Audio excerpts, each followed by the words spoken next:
함께 기도하심으로 오늘 소선지서 14번째 시간 함께 시작하도록 하겠습니다. 하나님 감사합니다. 오늘 하박국과 스바냐 말씀을 저희들이 함께 공부합니다. 이 선지자의 심정을 또 저희들이 가지게 하시고 또 선지자와 같은 마음으로 기도하고 또 외칠 수 있는 저희들이 될 수 있도록 인도해 주시옵기를 원합니다. 이 시간 함께 하실 주님을 찬양하며 예수님의 이름으로 기도합니다. 아멘. 네, 우리 오늘 이제 오늘 하는 부분이 하박국 3장과 스바냐 1장을 공부할 텐데요. 우리 하박국 1, 2장의 내용이 어떠 있습니까? 대체 악이 언제까지 계속 얘기하십니까? 예, 처음에는 왜 이런 죄악 가운데 하나님 가만히 계십니까? 유다의 죄를 에 대해서 질문했고 하나님께서 바벨론을 통해서 갈대아인들을 통해서 그 죄를 심판하시겠다 이렇게 응답하시니까 두 번째 또 이 하박국에 더 큰 분노가 일어났죠. 그래서 두 번째 질문은 더 악한 자들로 이 덜 악한 하나님의 백성을 어떻게 이방 민족으로 이 하나님의 백성을 심판하십니까? 이런 이 두 번째 질문이자 불평을 하고 이 망루에서 파수꾼처럼 하나님의 대답을 기다리고 그 대답을 듣게 되죠. 의인은 믿음으로 말미암아 살리라. 우리 신약에 많이 인용되어졌던 그 말씀을 묵시로 받고 또 그 말씀으로 그 이후에 바벨론을 하나님이 심판하신다라는 이야기를 듣죠. 하나님께서 이 바벨론의 그 죄에 대해서 5가지로 화 있을진저 하시면서 그들의 죄를 하나님께서 심판하실 것이다 라는 이야기를 하는 것까지를 이제 이 하박국이 들었습니다. 그게 2장까지의 내용입니다. 이제 오늘은 3장 내용을 좀 보고 또 스바냐 1장까지를 좀 보도록 하겠습니다. 예, 우리 박선영 집사님이 1, 2절을 한번 좀 읽어주시겠습니까? 시기온옷에 맞춘 선지자 하박국의 기도라. 여호와여, 내가 주께 대한 소문을 듣고 놀랐나이다. 여호와여, 주는 주의 일을 이 수년 내에 부응하게 하옵소서. 이 수년 내에 나타내시옵소서. 진노 중에라도 긍휼을 잊지 마옵소서. 하박국이 말하고 있는 주께 대한 소문이 무엇입니까? 수년 내에 부응하게 해달라고 당부하는 주의 일이 무엇입니까? 주께 대한 소문은 또 강포한 자, 부당이고 취한 자들, 그다음에 우상숭배하는 자들, 강제 노역을 시키는 자들, 여러 가지 이런 불의의 사람들한테 심판을 하셨다는 소문일 것 같고, 2장에는 그러면 주의 이름 하나님의 심판을 강구하는 내용입니다. 그렇죠? 예. 지금 우선은 여기 이제 시기온옷에 맞춘 하박국의 기도라 그랬는데 시기온옷은 교재에도 쓴 것처럼 정확한 것은 알 수 없고 악기나 리듬이라고 생각하고 19절에 수금이 등장하는 걸 볼 때 이 수금을 시기온옷이라고 하든지 아니면 수금을 통한 어떤 리듬 그것을 시기온옷으로 볼 수 있다 이렇게 볼 수 있고 이 3장의 내용은 하박국의 기도이면서도 찬양이죠. 그러니까 이건 시적인 그런 부분이라고 보시면 되겠습니다. 여기서 주께 대한 소문을 들었다. 이 주께 대한 소문이 무엇이었냐면 이 앞에까지 한 이야기죠. 하나님께서 행하시겠다고 한 일, 그것은 하나님께서 1차적으로는 유다와 예루살렘을 심판하시겠다고 했고 2차적으로는 바벨론을 심판하시겠다 이렇게 얘기한 거죠. 그러니까 주님께 대한 소문을 들었습니다. 그 일이 수년 내에 부응케 하옵소서. 그 얘기는 지금 하나님이 말씀하신 그 심판이 수년 내에 이루어지기를 기도하는 거죠. 그러면 이 수년 내에 이루어지길 기도하는 이 기도 속에는 뭐가 포함되어 있냐면 유다에 대한 심판도 포함되어 있는 거죠. 그러니까 하박국은 이 유다가 예루살렘이 멸망당하는 일이 있다 할지라도 그 과정을 통해서 하나님께서 바벨론을 멸망시키실 것이고 그 이후에 유다를 회복시키실 거니까 지금 유다가 멸망당하는 이 일이 속히 임하게 해달라고 기도하는 거죠. 그래서 여기에 진노 중에라도 긍휼을 잊지 마옵소서라고 얘기합니다. 진노, 그것은 이스라엘에 대한 심판도 포함되어 있으니까 하나님의 그 진노 중에도 긍휼을 잊지 마옵소서 이렇게 기도하는 거죠. 그러니까 이 기도에는 참 우리가 생각하는 것처럼 뭐 주님 어서 오시옵소서, 주님 이 사회를 주님의 그 공의로 다스려 주시옵소서, 이런 기도를 할 때 우리는 내가 그 가운데 겪게 될 고통과 그것으로 인한 감내해야 할, 지불해야 할 것은 생각하지 않고 그냥 그렇게 기도할 수 있죠. 근데 지금 우리의 기도에도 사실은 하나님의 공의로우심, 하나님의 심판이 이루어지게 해주십시오 라는 그런 기도 속에는 우리들이 그 심판의 과정에서 우리가 감내해야 될 그런 아픔들이 있다. 이것을 우리가 생각을 해야 된다는 것을 이 하박국의 기도를 통해서 좀 생각하게 되는 것 같습니다. 그러니까 이 기도는 사실 굉장히 좀 가슴 아픈, 어쩌면 우리 자녀가 무슨 죄를 졌는데 이 죄값을 받고 그리고 돌이키기를 바라면서 하는, 그래서 내 자녀를 구속시켜 주십시오 하는 것과도 마찬가지일 수 있다라는 그런 생각이 좀 들었습니다.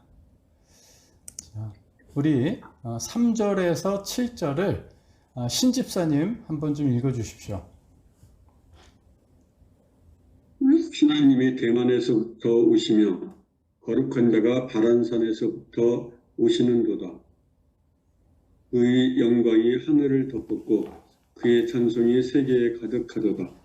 그의 광명이 햇빛 같고 방선이 그의 손에서 나오니 그의 권능이 그 속에 감추어졌도다. 역병이 그 앞에서 행하며 불덩이가 그의 발밑에서 나오는도다. 그가 서신즉 땅이 진동하며 서신즉 여러 나라가 전율하며 영원한 산이 무너지며 무궁한 작은 산이 엎드러지나니 그의 행하심이 예로부터 그러하시도다. 내가 본즉 부산의 장막이 환란을 당하고 미디안 땅의 휘장이 흔들리는도다. 하나님이 어디로부터 오신다고 했습니까? 하나님의 임재를 어떻게 표현했습니까? 예, 여기에 나오는 지명들이 어떤 지명들이 있죠? 대만, 바란, 구산, 미디안.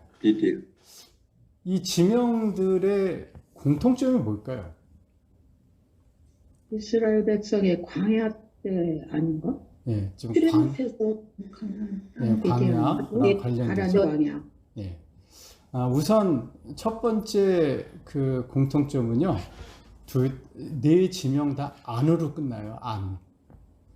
대만, 바란, 구산, 미디안. 그렇죠? 아마 이것은 시니까 시 기도고 찬송이라서 아마 그런 운율을 맞추려고 했던 것도 있는 것 같아요. 근데 여기에 등장하는 지명들은 모두 시내산과 관련된 예루살렘 남쪽의 시내산 주변의 지명들이라고 볼 수 있습니다. 그래서 이 대만이라는 곳은 그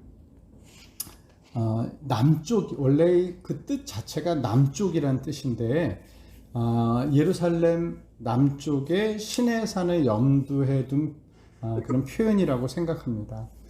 그러면 이 모두 지금 그 출애굽 때 시내산 주변을 얘기하는데 여기에 나오는 내용 자체가 어떤 내용이죠?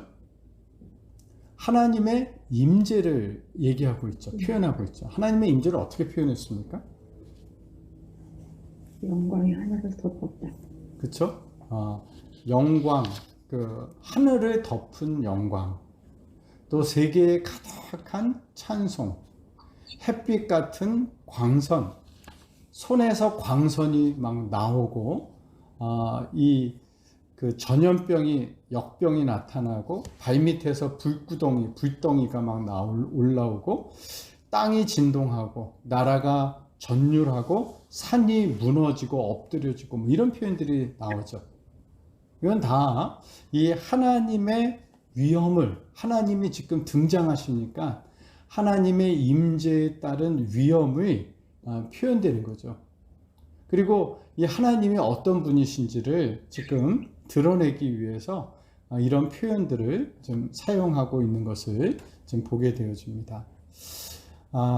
지금 여기 또 보시면 이 하나님이 대만에 또 거룩한 자가 바란산에 오시는도다 그러면서 셀라 이렇게 얘기했죠. 셀라라는 게 무슨 뜻이죠? 예, 음악적인 용어죠. 그러니까 한 옥타브 한 반음 올리는 거 이런 뜻이에요. 그래서 원래는 끌어올리다 이런 의미를 갖는데 이제 두드러지게 연주하다 이런 음악적인 연주인데 지금 이 하박국 3장에 보면 이 셀라라는 단어가 여러 번 등장해요. 그래서 지금 하나님이 딱 오신다 그러니까 이 한 옥타브 올려서 혹은 한음을 올려서 이렇게 또 이렇게 더 그 흥분된 소리로 이 이야기를 하는 거죠. 더 클라이막스를 향해서 지금 점점점 이렇게 가는 이런 모습들을 이 3장에 보면 이렇게 표현되어 있습니다. 그래서 지금 이 여러 장소들 그것은 하나님이 과거 출애굽했을 때 하나님께서 시내산에 임하셨던 것처럼 지금 이스라엘의 구원을 위해서 이 바벨론을 심판하시고 이스라엘을 다시 한번 바벨론으로부터 이렇게 다시 구출해내시는 그런 하나님의 손길을 기대하고 표현하기 위해서 하박국이 이렇게 기도하고 찬양하고 있습니다. 김경숙 집사님 8절 9절 한번 좀 읽어주십시오. 여호와여 주께서 나를 타시며 구원의 병거를 모시오니 강들을 분이 여기심이니까 강들을 노여워하심이니까 바다를 향하여 성내심이니까 주께서 활을 꺼내시고 화살을 바로 쏘셨나이다 셀라 주께서 강들로 땅을 쪼개셨나이다. 하나님의 구원의 활동을 어떻게 묘사했습니까? 강과 바다는 무엇을 의미합니까?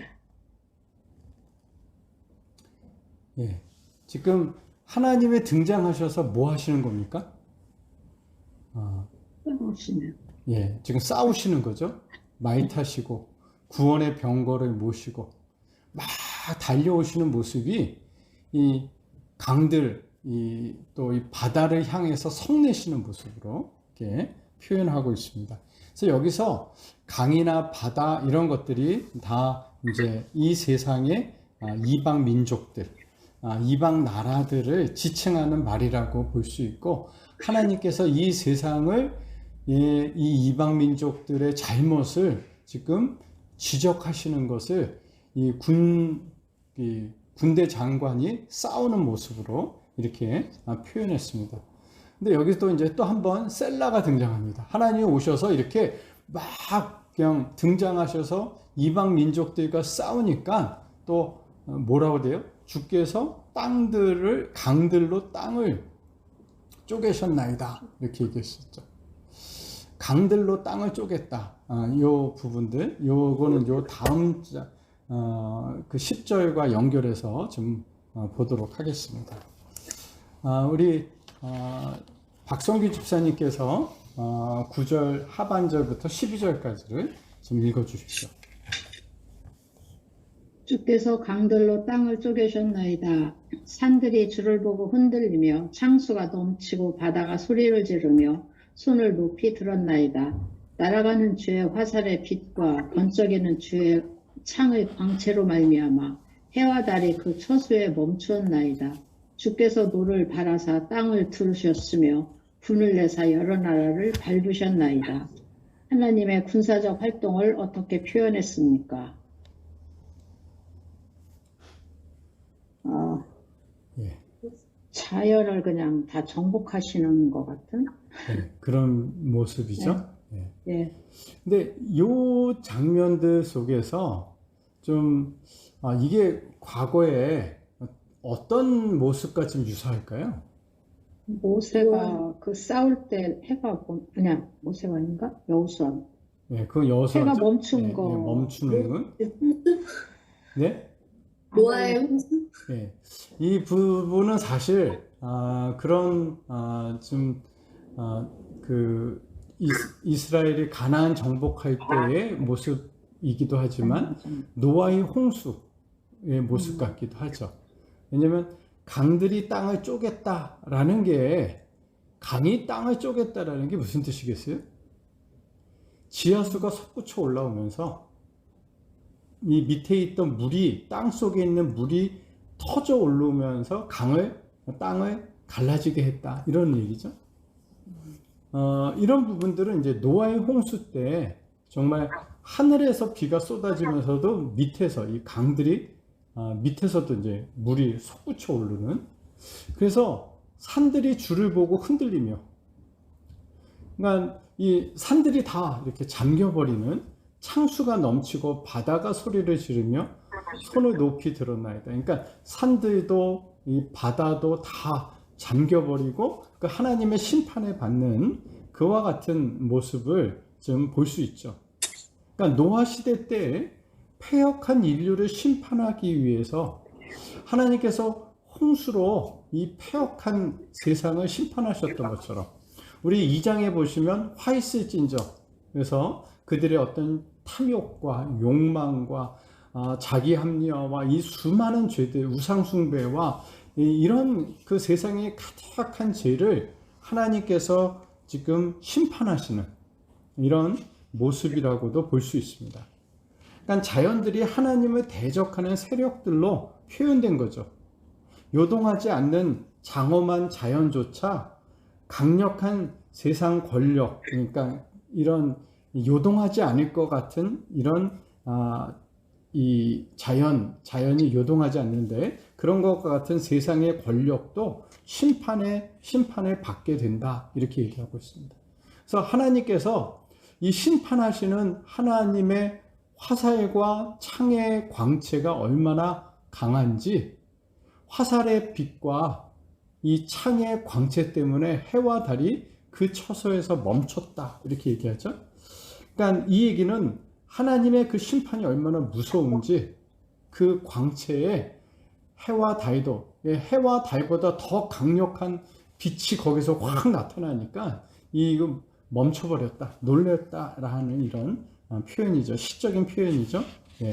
물론 이것이 아까도 얘기한 것처럼 그 아얄론 골짜기와 기브온 골짜기에서 해와 달이 멈춰서 하나님의 이스라엘의 승리하신 사건과도 관련이 있다라고 그것으로도 볼 수 있겠지만, 또 우리가 이 부분을 이제 노아의 홍수, 그 죄에 대한 심판하시는 하나님의 활동으로 볼 수 있지 않을까 싶습니다. 예, 고명신 집사님 13절에서 15절 한번 좀 읽어주십시오. 주께서 주의 백성을 구원하시려고 기름 부음 받은 자를 구원하시려고 나오사 악인의 집에 머리를 치시며 그 기초를 바닥까지 드러내셨나이다. 셀라. 그들이 회오리 바람처럼 이르러 나를 흩으려 하며 가만히 가난한 자 삼키기를 즐거워하나 오직 주께서 그들의 전사의 머리를 그들의 창으로 찌르셨나이다. 주께서 말을 타시고 바다 곧 큰 물의 파도를 밟으셨나이다. 하나님이 이런 군사적 활동을 하신 이유가 무엇입니까? 주의 백성을 구원하시고 기름 부음 받은 자를 구원하시고. 예, 같은 말을 이제 이렇게 시적으로 2번 반복했죠. 예. 주의 백성을 구원하시기 위해서. 그리고 이 주의 백성을 또 뭐라고 얘기했냐면 기름 부음 받은 자, 이렇게 표현하고 있습니다. 그래서 하나님께서 자기의 백성들을 구원하시기 위해서 이렇게 등장하셔서 이 전쟁을 수행하시는 이런 모습을 지금 이 하박국이 이 찬양으로 이렇게 하고 있습니다. 여기 보시면 머리가 2번 등장하죠. 악인의 집의 머리, 그리고 전사의 머리, 이렇게 이야기해서 이 머리라는 것은 어떤 고위층, 상류층을 의미하는 것이죠. 그래서 하나님께서 대적의 세력의 중심부를 쓰러뜨리셨다라는 것을 반복적으로 표현한 겁니다.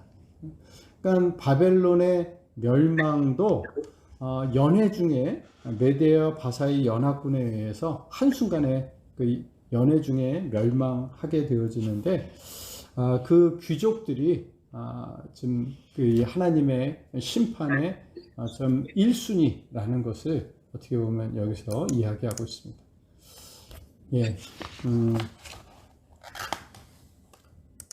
박선영 집사님 16절 한번 좀 주십시오. 내가 들었으므로 내 창자가 흔들렸고 그 목소리로 말미암아 내 입술이 떨렸도다. 우리가 우리를 치러 올라오는 한날 날을 내가 기다림으로 썩이는 것이 내 뼈에 들어왔으며 내 몸은 내 처소에서 떨리는도다. 하박국이 들었던 것은 무엇입니까? 또한 하박국은 한날 날을 내가 기다림으로라고 고백했는데 한날 날을 기다리는 이유가 무엇입니까? 하박국이 들었던 건 하나님의 목소리? 그 목소리가 하나님 목소리인 것 같고, 그 다음 한날 날이지만 심판의 날이기도 하고 또한 구원의 날이기도 하기 때문에 기다리는 이유가 된 것 같아요. 그렇죠? 예.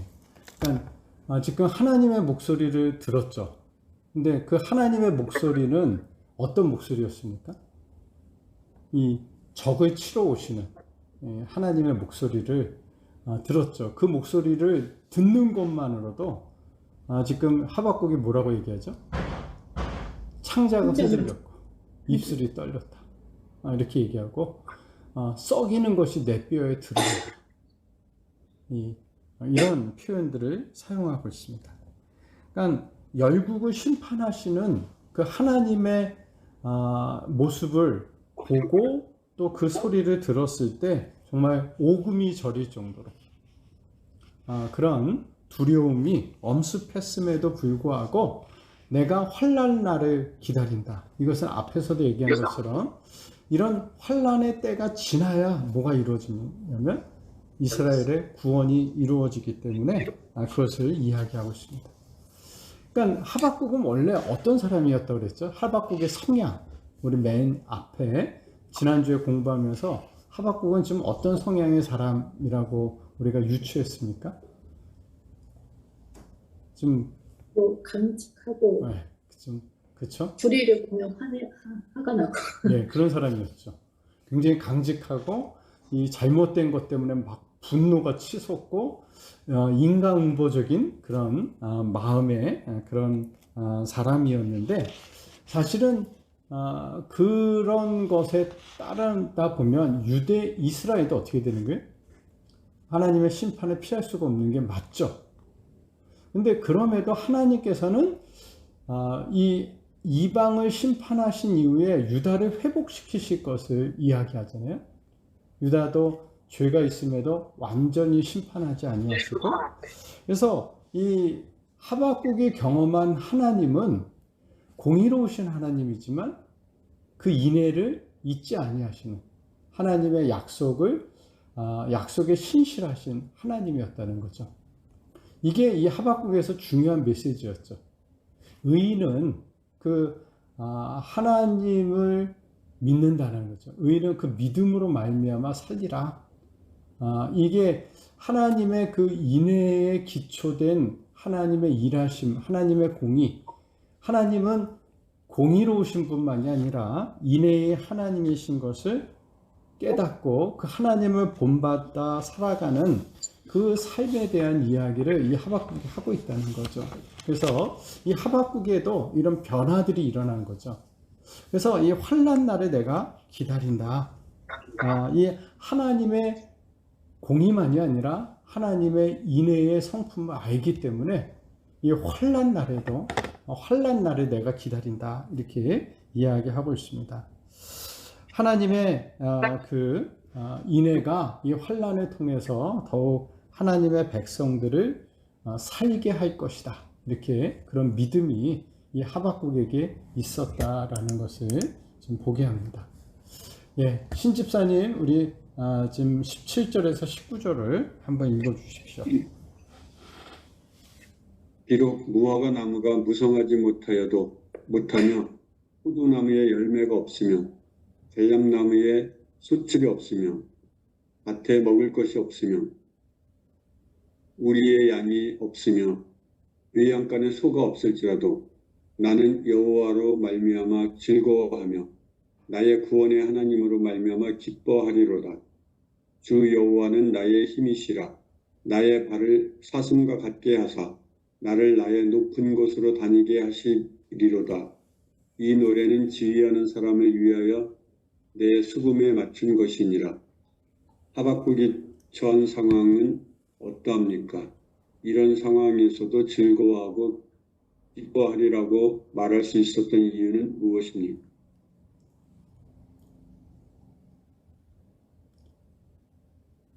지금 하박국이 어떤 상황에 처하게 됩니까? 이게 어려운 상황이. 그렇죠? 뭐가 다 없죠. 네. 이것이 다 사라지는 것. 그러니까 무화과, 포도, 감람 뭐 이런 부분들은 이스라엘의 아주 흔한 나무이고 그리고 축복의 상징들이었어요. 근데 이런 것이 다 사라진다라는 것은 굉장히 절망적인 상황이죠. 근데 환경이 절망적으로 변한다 할지라도 절망적 상황에서도 나는 즐거워하고 구원의 하나님으로 기뻐하리라. 이렇게 얘기하고 있어요. 이거 좀 문제 심각한 사람 아닙니까? 뭐 다 사라져서 없는데 절망적인 상황을 기뻐하고 즐거워한다. 그러니까 여기서 이 기뻐하고 즐거워한다는 건 그렇기 때문에 이것은 의지적인 거죠. 지금 바벨론이 쳐들어와서 우리의 것을 다 빼앗아 간다 할지라도 지금 하나님께서 바벨론을 통해서 유다를 심판하신다고 했으니까 그 심판이 이루어진다 할지라도 나는 기뻐하며 즐거워하겠다. 의지적으로 그렇게 하겠다. 왜? 이 과정을 거쳐서 어떻게 하시는 거죠? 이제 이방을 바벨론을 멸하시고 유다를 회복하실 것이니까. 하나님만이 나의 구원이시고 나의 힘이시다. 이렇게 얘기하면서 당장 눈앞에 벌어지는 일은 창자와 입술이 떨리고 뼈를 깎는 아픔이지만 그럼에도 하나님을 의지하는 자에게 구원을 베푸시겠다 그랬잖아요. 오직 의인은 믿음으로 살리라. 이 얘기는 이런 환경에서도 하나님을 의지하는 자는 그가 의지하는 그 믿음 때문에 살 것이다. 이렇게 얘기했으니까 자기는 그 말씀을 의지해서 기뻐하고 즐거워하겠다. 지금 하박국이 이렇게 이야기하는 것입니다. 그럴 때 하나님이 결국은 여호와는 나의 힘이시라. 이 얘기도 무슨 얘기예요? 나는 그 믿음, 하나님을 의지하기 때문에 의지하는 그 믿음이 나의 힘이 된다는 거죠. 그래서 여호와는 나의 힘이시다. 그래서 그 하나님께서 결국은 나를 사슴같이 하사 높은 곳에 다니게 하시고 이 사슴이 그 높은 곳을 유유히 다니면서 그렇게 그 하나님이 만드신 그 자연을 누리고 그렇게 하는 것처럼 자기는 그렇게 될 것을 바라보면서 믿음의 눈으로 바라보면서 기뻐하고 즐거워하리라 라는 의지적 결단으로 이 시를 마치고 있습니다. 이 노래를 마치고 있습니다. 어쩌면 우리가 이 하박국의 이 기도와 찬송을 통해서 우리가 정말 배워야 하는 게 무엇이겠습니까? 우리에게 주시는 교훈.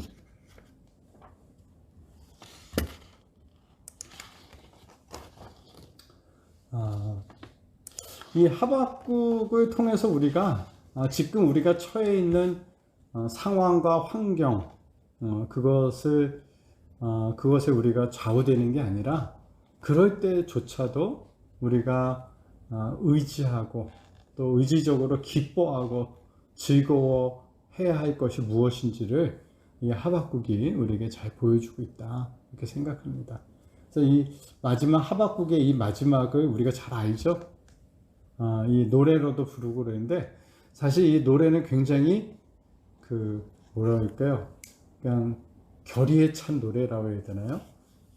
좀 고난을 감수하면서 또 내가 이렇게 하리라라는 그 의지적 결단이 많이 담겨 있는 그런 찬양이라고 볼 수 있겠습니다. 우리 좀 하박국을 지금까지 보았는데요. 이 하박국의 큰 메시지는 이런 거였죠.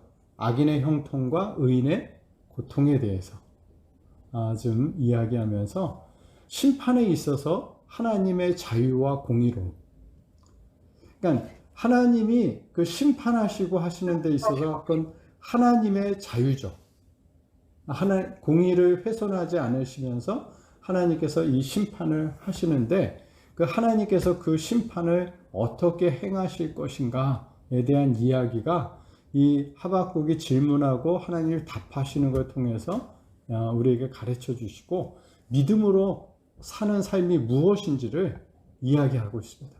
믿음은 단순한 지적인 동의나 주님 내가 믿습니다 하고 그러는 것이 아니라 그 하나님의 이 일하심, 하나님이 공의로운 심판을 하시는 중에도 하나님께서 인애를 잊지 않으신다, 하나님의 사랑을 잊지 않으신다라는 그런 믿음, 그 믿음으로 살아가는 게 믿음으로 사는 삶이다, 이렇게 이야기하고 또 하나님의 공의의 최후 승리를 보면서 오늘 이 3장, 우리가 공부했던 3장은 믿음의 공동체가 드려야 될 찬양이라고 생각합니다.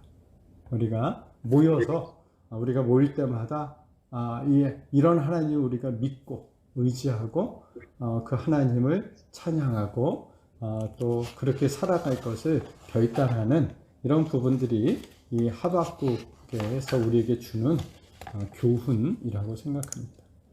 자, 우리 하박국 3장과 하박국서 전체를 좀 마무리하면서 혹시 하실 말씀 있을까요?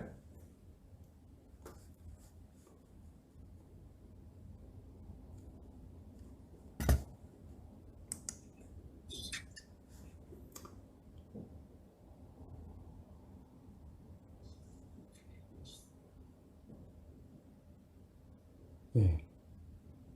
김재희 집사님. 우리 어려운 상황이 지금도 우리가 얼마든지 이런 질문을 하고 갈등을 하고 그렇게 하는 것 같은데 그 가운데서 좀 하나님을 깊이 신뢰하고 그 믿음으로 말미암아 살아가는 것이 얼마나 주님의 뜻에 합한 것인가 이런 걸 다시 한번 생각해야 하는 것 같아서 네, 맞습니다. 그런 말씀이었습니다. 신 집사님. 예, 그런 생각인데 아무리 어려운 상황에서도 하나님은 공의로 다스린다는 믿음을 항상 갖는 것이 중요한 것 같습니다. 예, 감사합니다. 혹시 스바냐 1장 끝나고 더 추가로 또 혹시 말씀하실 거 있으면 이야기해 주셔도 좋겠습니다. 우리가 이제 스바냐서로 좀 가도록 하겠습니다. 그러니까 남유다 선지자 스바냐인데 우리가 요엘, 미가, 하박국, 스바냐 이렇게 네 사람을 보는데 사실 스바냐가 하박국보다 약간 앞선 선지자라고 거의 비슷한 시기인데 앞선 선지자라고 볼 수 있습니다. 이 스바냐서를 우리가 좀 이제 보게 될 텐데, 스바냐라는 말씀은 하나님께서 감추신 자라는 의미를 갖습니다. 근데 이 스바냐가 요시야 시대 때 활동했던 선지자인데, 그러다 보니까 그가 활동하기 전에는 어느 시대를 살았겠습니까? 그 요시야의 전의 왕이었던 므낫세와 아몬 왕 시대 때를 살았습니다. 근데 이 므낫세와 아몬 시대가 어떤 시대였냐면 가장 그 하나님에 대한 대적과 우상 숭배가 가장 심했던 시기였거든요. 가장 암울한 시기를 보냈을 때, 그때 하나님께서 감추셨다가 또 하나님께서 그 일을, 하나님의 일을 위해서 보존하셨다가 정말 필요할 때 하나님께서 사용하셨다, 이런 의미도 좀 가질 수 있겠죠. 또 1장 1절에 보시면 히스기야의 4대손으로 기록되어 있습니다. 그러니까 히스기야 왕의 4대손이면 요시야 왕과는 7촌간이 되어져요. 그래서 요시야의 종교 개혁에 많은 영향력을 끼친 것으로 추정되어집니다. 그러니까 이 스바냐는 그렇게 보면 왕족 중에 하나라는 거죠. 굉장히 귀족이었고, 당시 요시야에게 직접 말할 수 있었던, 그래서 왕궁 선지자, 궁전에서 이렇게 일했던 선지자라고 좀 생각되어집니다. 우리 역사적 배경은 우리가 지난번에 열왕기 상하를 공부했기 때문에 아마 그때를 좀 기억하실 수 있으면 좋겠습니다. 히스기야, 므낫세, 아몬, 요시야 이렇게 이어져 나갔죠, 왕들이. 근데 히스기야 이후 므낫세가 50년을 통치했는데 이때 가장 극심했습니다.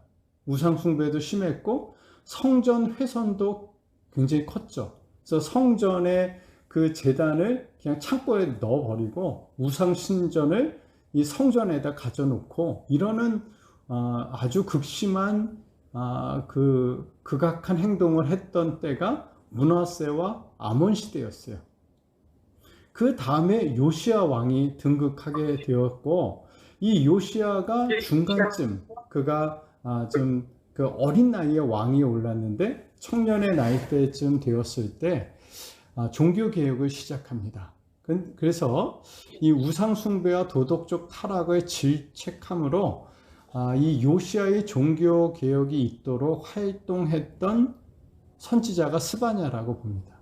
그러니까 요시야의 종교 개혁이 약 BC 622년 경이라고 얘기하는데 아마 그 이전에 이 요시야의 종교 개혁에 힘을 실어줄 수 있을 만큼 한 BC 630년 경부터 이 활동했던 선지자가 이 스바냐라고 생각합니다. 이 요시야는 지난 시간에도 말씀드린 것처럼 이렇게 잘 나가다가 갑자기 죽죠. 무기토 전쟁, 전쟁에서 갑자기 죽으면서 그 이후에 이스라엘은 급격히 쇠퇴해서 바벨론에게 멸망합니다.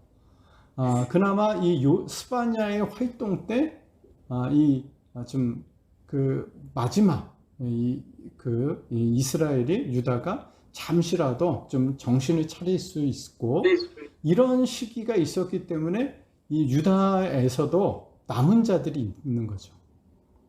이 나라가 비록 망하지만 망하더라도 잘 망해야죠.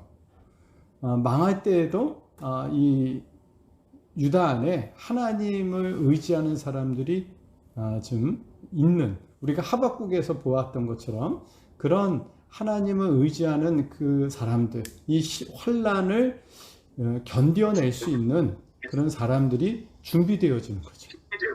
그러니까 사실 스바냐가 약간 먼저 사역하고 그 다음에 하박국이 활동했다, 이렇게 보시면 될 것 같습니다. 그럼 이 므낫세 시대 때는 이 아수르가 세력을 펼쳐 나가면서 아수르의 속국으로 정치적으로 비교적 안정되어 있었어요, 므낫세 때. 그래서 문제의식이 없었던 겁니다. 그런 시대를 거쳐서 이제 요시야 때 좀 이 주로 활동했던 선지자 스바냐입니다. 스바냐의 구조는 3장까지 있는데 저는 지금 편의상 여기 1장, 2장, 3장 이렇게 장별로 나눠놨고 우리 교재에는 약간 좀 다르게 좀 표현되어 있는데 둘 다 참고해서 좀 생각하시면 되겠습니다. 먼저 여호와의 날 해서 심판이 예언되어지고 열방의 회개를 촉구하고 유다에 대한 심판과 하나님에 대한 구원으로 이 스바냐서가 마쳐지는데 그래서 이 스바냐서는 굉장히 이 하나님의 심판에 대한 것을 강조하고 있는 그런 모습을 발견하게 됩니다. 이 김경숙 집사님 1장 1절 한번 좀 읽어주실래요? 아몬의 아들 유다 왕 요시아의 시대에 스바냐에게 임한 여호와의 말씀이라. 스바냐는 히스기야의 현손이요 아마랴의 증손이요 그다랴의 손자요 구시의 아들이었더라. 예, 이게 이제 표제어라고 얘기하는 1장을 시작하면서 지금 이 요시아 시대 때 자신이 활동했다라고 얘기하고 자기가 히스기야의 현손이다 이렇게 얘기하고 있어요. 그래서 그런 면에서 보면 그 요시아와 거의 같은 급의 이제 다른 왕족, 귀족이라고 이야기할 수 있겠습니다. 자, 박성규 집사님이 2절에서 3절을 한번 읽어주십시오. 여호와께서 이르시되 내가 땅 위에서 모든 것을 진멸하리라.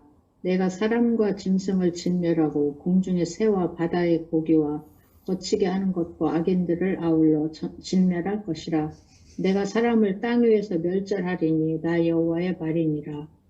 반복되는 말은 무엇입니까? 이 말씀은 과거에 어떤 사건을 연상케 합니까?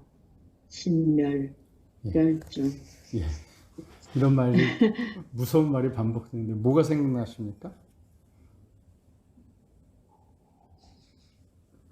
이것도 노아의 방출. 글쎄, 노아의 방주.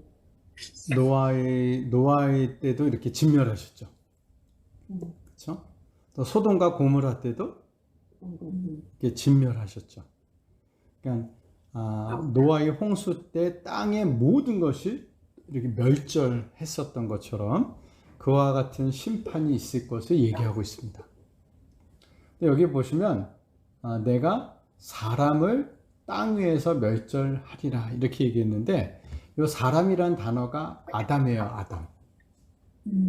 그렇죠? 그리고 내가 아담을 땅 위에서 땅이 아담아 발음이 이 흙이죠. 흙이 아담하거든요. 땅, 흙. 그래서 흙으로부터 왔다 해서 사람을 아담이라고 얘기하는데 아담을 아담아 위에서 멸절하리라 이렇게 이런 표현들이 굉장히 하나님이 온 세상을 심판하시는 이런 하나님의 심판의 날은 오늘 우리의 관점에서 보면 이게 언제 일어납니까? 예수님 재림하실 때죠. 우리 지난 주일날 최후의 심판 계시록 말씀도 이렇게 보면서 백보자 심판에 대한 이야기 했지만 사실 그때 이루어질 심판과도 같은 얘기죠. 그렇지만 선지자의 관점은 메시아가 오시면 그 구원과 멸절, 이 심판이 동시에 일어난다라고 생각했던 이 선지자적인 이런 관점이 이런 부분들에 작용되었을 거라고 생각합니다. 자, 이 멸절, 진멸이란 단어가 1장 내내 나와요. 3장에도 나오고. 여기도 보면 4절부터 6절에도 이렇게 계속 진멸, 멸절이라는 단어가 등장하는데 이 부분을 보면서 어떤 사람들에게 하나님의 멸절이 진멸이 임하는지 보겠습니다. 고명신 집사님 4절에서 6절 읽어주십시오. 내가 유다와 예루살렘의 모든 중인들 위에 손을 펴서 남아있는 바알을 그곳에서 멸절하며 그마림이란 이름과 및 그 제사장들을 아울러 멸절하며 또 지붕에서 하늘의 묵별에게 경배하는 자들과 경배하며 여호와께 맹세하면서 말감을 가리켜 맹세하는 자들과 여호와를 배반하고 따르지 아니한 자들과 여호와를 찾지도 아니하며 구하지도 아니한 자들을 멸절하리라. 하나님의 유다와 예루살렘에서 멸절하시겠다고 하는 것이 무엇입니까? 우상 숭배와 우상 숭배하는 자들. 예, 그런 자들을 특별히 이야기하고 있죠. 여기 맨 먼저 남아있는 바알 그랬죠? 그러니까 이 정확한 표현은 바알의 남은 자들 이렇게 이야기할 수 있는데 이 요시아의 종교 개혁에 의해서도 요시아의 종교 개혁 때 이 바알 숭배자들을 아주 멸절하죠. 그러니까 하나님이 멸절하신다고 하셨기 때문에 이 요시아가 종교 개혁을 하면서 그들을 그렇게 아주 단호하게 할 수 있었죠. 심지어는 그 요시아 왕이 어떻게 했습니까? 북이스라엘의 그 베델에 가서 그 베델에 있는 그 송아지 신전, 그 금송아지 신전을 완전히 불태우고 거기 있는 무덤까지 불태웠다, 이런 얘기가 나오죠. 이렇게 할 수 있었던 것들은 바로 이런 이 선지자의 말씀, 하나님의 이 말씀이 있었기 때문에 이 요시아가 굉장히 담대하게 그렇게 할 수 있었던 게 아니었을까, 이런 생각을 하게 되어집니다. 여기 그마림이라고 했는데 이 그마림이란 우상숭배하는 제사자들을 얘기합니다. 우상숭배 제사장이 그마림인데 그 이름도 멸절된다는 거예요. 그마림이라는 그 제사장들만 멸절하는 게 아니라 그 호칭 자체도 그냥 사라지게 하실 것이다, 이렇게 이야기하죠. 여기 하늘의 무별에게 경배하는 자들은 1월 성신, 이를 숭배하는 자들이죠. 근데 여기에 보면 말감을 가르쳐 맹세한다 그랬죠. 이 사람은 여호와께 맹세하면서 말감에게도 맹세해요. 그러니까 이건 뭐예요? 양다리죠, 양다리. 혼합 종교. 이것도 믿고 저것도 믿고. 근데 여기 말감이라는 것은, 원래 말감이란 말은 왕이란 뜻입니다.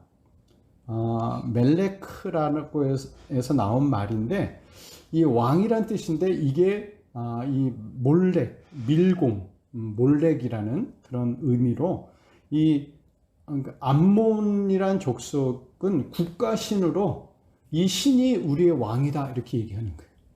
말곰이 우리의 왕이다. 밀곰이.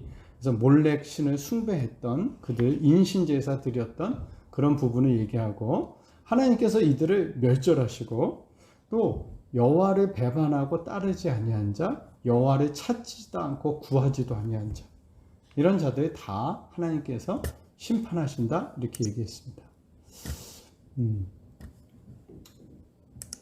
박선영 집사님 7절에서 9절 한번 좀 읽어주십시오. 주 여호와 앞에서 잠잠할지어다. 이는 여호와의 날이 가까웠으므로 여호와께서 희생을 준비하고 그가 청할 자들을 구별하셨음이니라. 여호와의 시인의 날에 내가 방백들과 왕자들과 이방인의 옷을 입은 자들을 벌할 것이며, 그날에 문턱을 뛰어넘어서 포악과 거짓을 자기 주인의 집에 치운 자들을 내가 벌하리라. 여호와의 날에 준비한 희생과 청할 자는 누구입니까? 하나님의 희생의 대상이 되는 사람들은 어떤 사람입니까? 희생을 준비하고. 예. 희생은 뭐 처벌할 대상이 되는, 심판의 대상, 청할 자는 구원의 대상, 심판할 자. 그러니까 그리고 희생의 대상이 되는 게 그 지도자들과, 그렇죠? 이방 옷을 입은 자는 아마 그 이방 문화를 받아들여서 이방 신 숭배하는 사람을 얘기하고 있어요. 그렇죠. 잘 말씀해 주셨는데, 지금 여호와의 날에 희생과 청할 자가 준비됐다고 그랬죠. 그러니까 여호와의 날에 제사를 드려야 되는데, 이 제사들이 희생 제물이 있고, 그리고 그 청할 자라고 얘기했는데, 희생이라고 얘기한 희생 제물이 그럼 누구냐면 범죄한 유다 백성, 심판의 대상이 되는 거죠. 심판의 대상이 지금 준비됐다. 그러니까 무슨 얘기예요? 곧 심판이 이루어진다. 이런 뜻이죠. 근데 그러면 여기서 그가 청할 자라는 것은 뭐냐면 그 희생을 위해서 청할 자를 준비했다. 이것이 심판의 도구로 사용되어질 바벨론 군대를 얘기하는 겁니다. 그러니까 희생은 유다니까 그가 청할 자, 이 희생 제물을 드릴 수 있도록 청할 자가 바로 이제 바벨론 군대가 되어지는 거예요.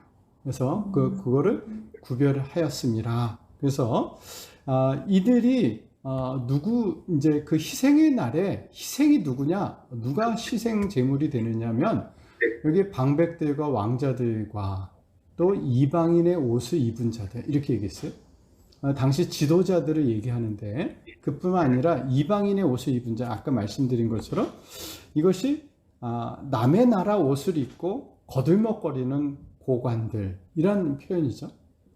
그러니까 이 다른 나라의 힘을 빌려서 애굽이나 또 아수르나 이런 나라의 힘을 빌려서 이 바벨론의 공격을 면해 보려고 했던 사람들이라고 얘기할 수 있겠죠.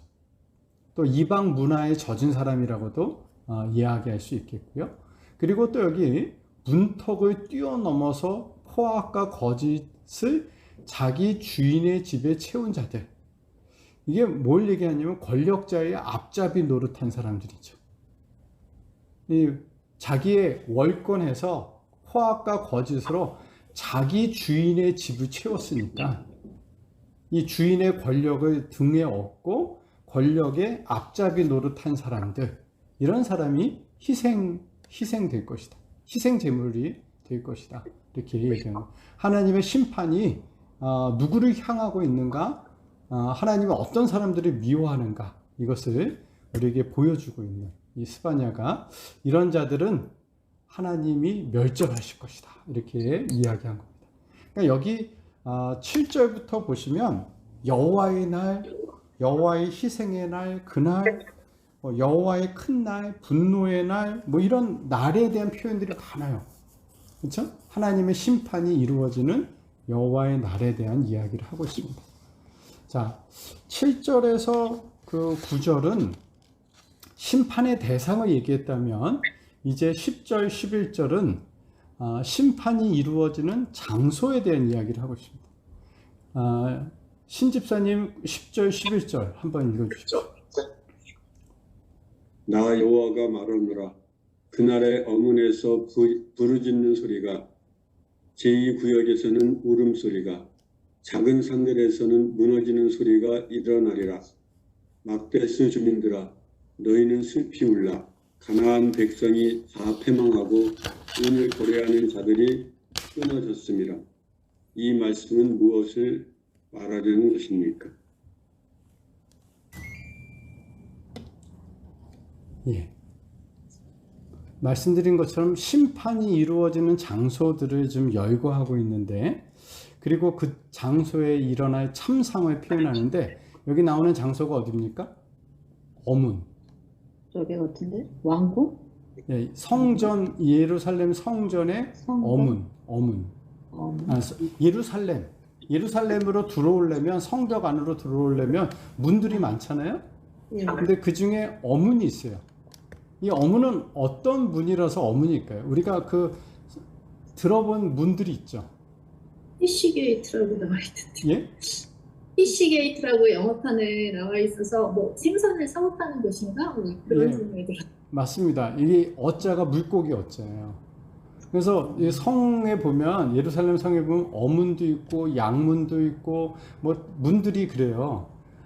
또 분문 뭐 그런 것도 있고, 그럼 분뇨를 버리는 쓰레기 처리문. 그 양은 양들이 성전 근방에서 성전에 드려지는 그 희생 제물이 들어오는 문이에요. 이 어문은 물고기가 들어오는 문입니다. 물고기를 운반하는 문. 그러니까 어느 쪽에 있겠어요? 바다 쪽, 서쪽. 예, 북쪽에 있습니다. 북쪽이네. 주로 갈릴리에서 잡은 물고기가 들어오니까 갈릴리에서 잡은 물고기가 들어오면서 주로 북쪽에 있었습니다.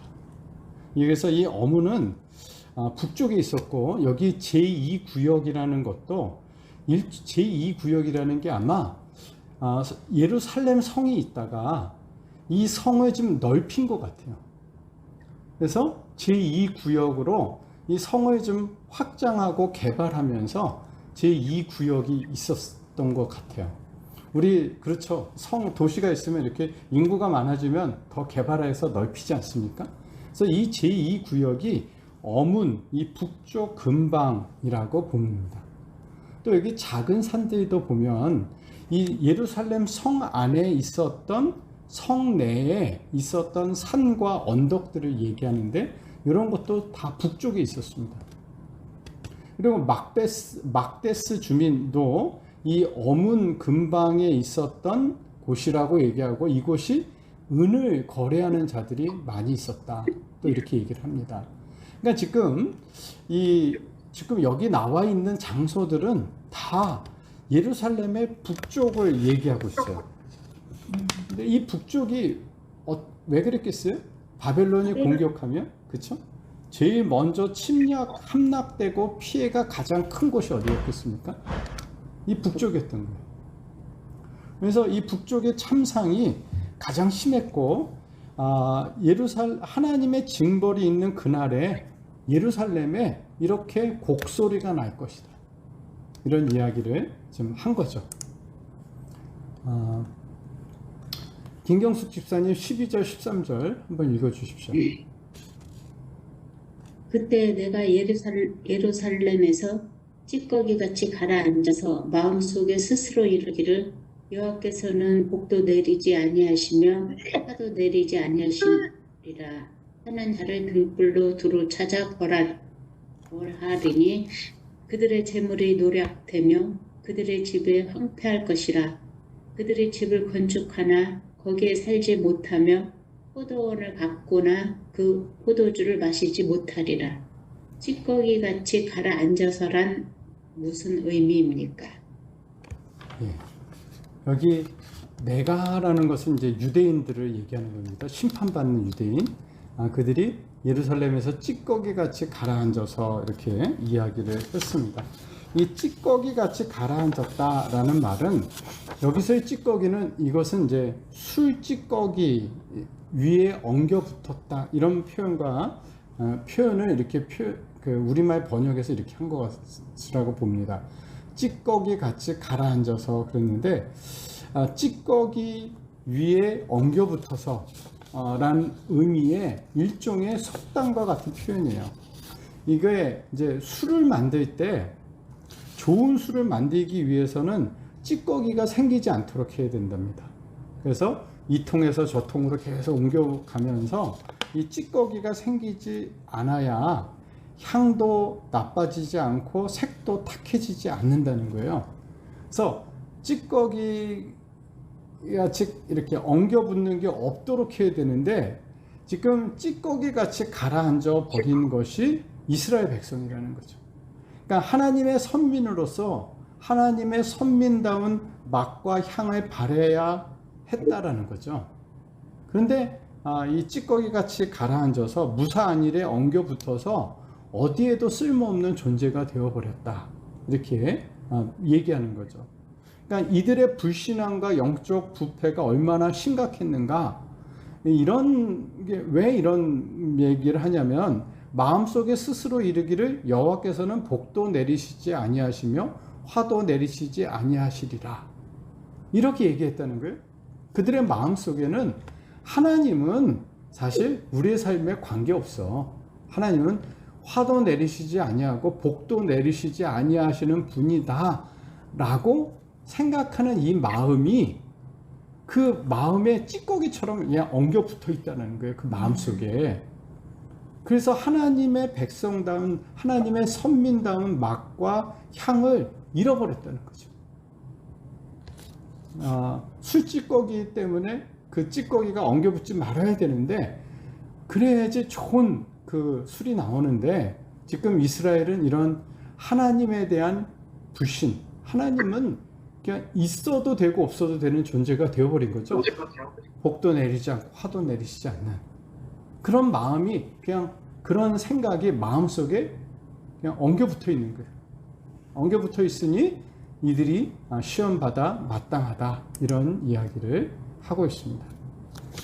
자, 14절에서 18절을 박성규 집사님 한번 읽어주십시오. 소리 키고 해주세요.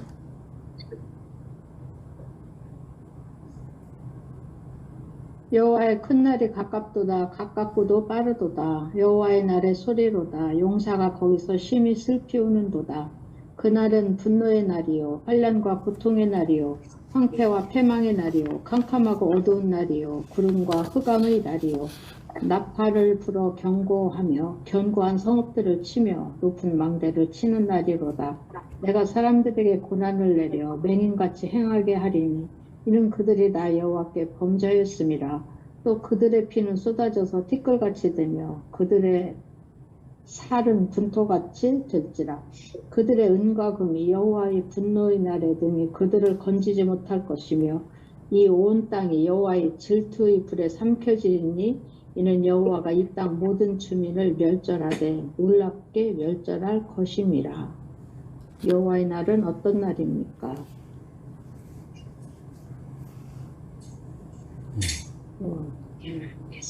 지금 여호와의 날은, 그날은 어떻다 그랬죠? 분노의 날, 환난과 고통의 날, 황폐와 패망의 날, 캄캄하고 어두운 날, 구름과 흑암의 날, 뭐 이런 표현들로 나오죠. 굉장히 여호와의 날은 어떤 면이 강조되었죠? 이 심판으로 인한 어두운 날, 그러니까 여호와의 큰 날이 가깝도다.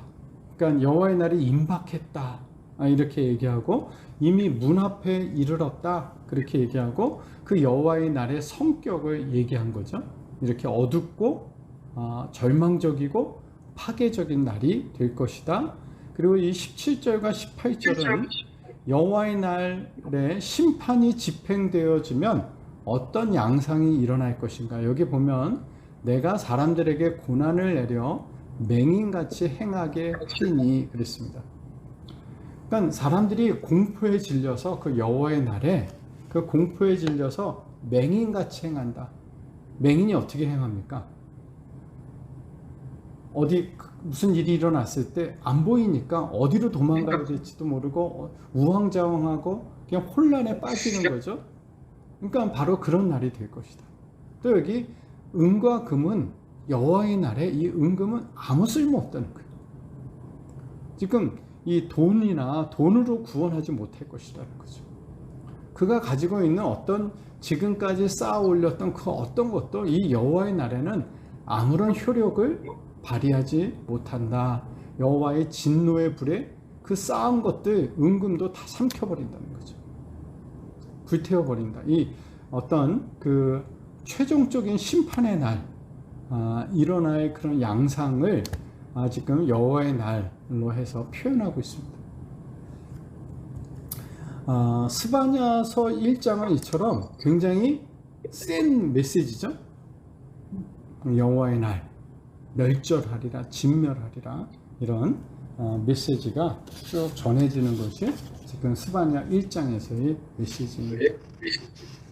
자, 오늘은 1장까지 좀 공부했고요. 다음 시간에 이제 2장, 3장 하면서 1학기를 좀 마무리할 생각입니다. 우리 1장 내용 중에서 하실 말씀 있으면 좀 이야기해 주시면 좋겠습니다. 혹은 아까 하박국에서 이야기하셔도 좋겠습니다.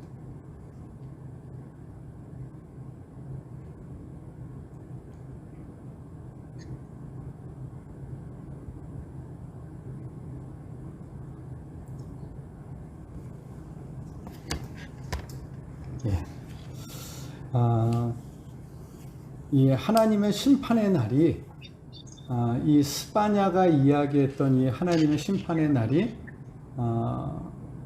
다가오고 있는 것이 사실이죠. 하나님의 심판의 날이 언제 이루어질지 모르지만 그 날이 주님의 재림과 함께 있게 되어질 우리가 경험 어떤 모습으로든 앞으로 있게 되어질 그날이다 라는 것이죠. 그래서 그날은 바로 그 어떤 것도 유익하지 않습니다. 오직 하나님을 의지하고 하나님을 바라본 자만이, 믿음을 가진 자만이 그날을 견디어내고 또 그 승리를, 하나님의 회복의 구원을 경험하게 될 것을 이 스바냐도 하박국도 동일하게 이야기하고 있다는 것을 우리가 지금 오늘 보게 되는 것 같습니다. 우리가 이 땅의 이런 어려운 현실 속에서도 이 하나님을 의지하고 또 하나님의 공의와 인애를 또 저희들이 기억하면서 믿음으로 살아가는 것, 이것이 우리가 이 마지막 때를 사는 길인 것을 이 선지자들의 메시지를 통해서 듣게 되어집니다. 우리 이 말씀들을 좀 기억하면서 우리 어려울 때일수록 더욱 기뻐하리라, 즐거워하리라, 이런 그런 이 하박국의 의지적 결단을 우리도 할 수 있게 되기를 소망합니다. 제가 한번 기도하겠습니다. 하나님 고맙습니다. 오늘 하박국과 스바냐 선지자의 메시지를 저희들이 듣습니다. 이 죄에 대해서 심판하시는 하나님의 손길을 또 저희들이 알고, 그럼에도 그 심판 중에도 긍휼을 잊지 아니하시는 그 하나님을 저희들이 기억하며 이 마지막 때를 살아가는 저희들이 되기를 소망합니다. 어렵고 힘든 환경에서도, 외양간에 소가 없다 할지라도, 또 그 나무에 열매가 없다 할지라도, 이런 시기를 우리가 지낸다 할지라도 우리에게 계신 그 여호와 하나님, 나의 힘이 되신 그 하나님으로 인해서 우리가 기뻐하고 즐거워하는 그런 주의 성도들 될 수 있도록 인도하여 주옵소서. 예수님의 이름으로 기도합니다. 아멘. 아멘.